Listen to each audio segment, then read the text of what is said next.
Welcome to my channel Supriya home kitchen. আজ আমি আপনাদের কাছে নিয়ে এসেছি কাতলা মাছ ধনে পাতা দিয়ে। তো যাই হোক, কড়াইতে তেল দিয়েছি আর একটু সামান্য নুন দিয়েছি যাতে কড়াই মাছ না বসে যায়। আর এখানে মাছগুলো আমি মাছ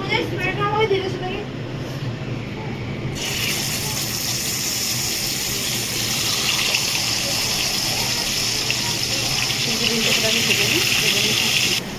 তো বন্ধুরা দেখছি, এখানে আমি 2-4টে কাঁচা লঙ্কা নিয়েছি আর এই ধনে পাতাটা জল দিয়ে পেস্ট করে নেবো।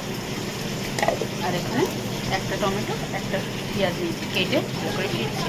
তো দেখুন বন্ধুরা, মাছটা আমি ভেজে নিয়েছি। জিরে আর শুকনো লঙ্কা ফোড়ন দিলাম।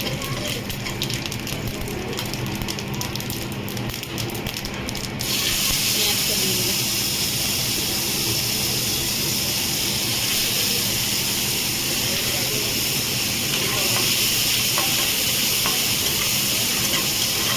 পেঁয়াজটা আমি ভেজে ফিরছি। পেঁয়াজটা ভাজা হয়ে গেছে, এবার আমি টমেটোটা দিয়ে দিলাম।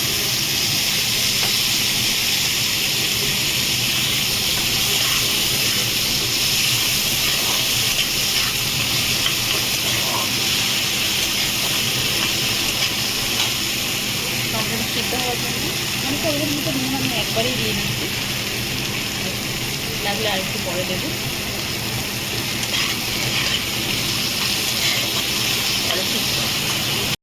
এবার মশলাগুলো দিয়ে দেবো আমি। হলুদ দিয়ে দিলাম, গুঁড়ো লঙ্কা দিয়ে দিলাম। যে যেমন ঝাল খাবে, হলুদ হাফ চামচ দিয়েছি, যে যেমন ঝাল খাবে সে দেবে। জিরার গুঁড়ো দিলাম 1 চামচ, ধনের গুঁড়ো দিলাম 1 চামচ। সামান্য একটু জল দিয়ে দেবো।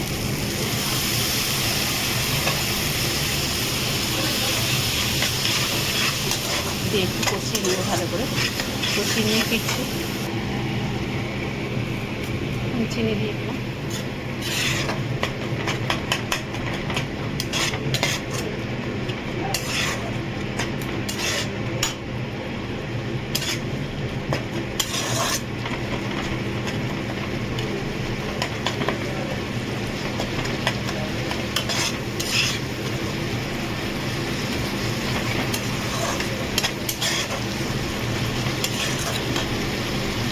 এবার আমি মাছগুলো দিয়ে দিলাম,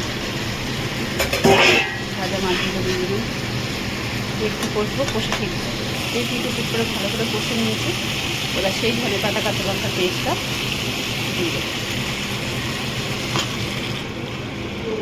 দিয়ে দিলাম। ফুটলে ফিরছি।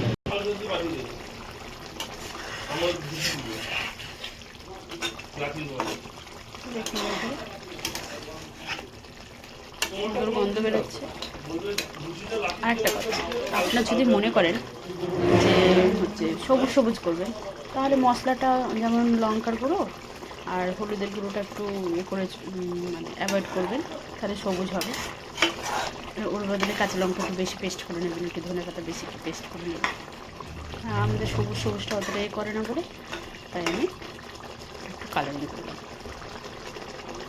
তো দেখুন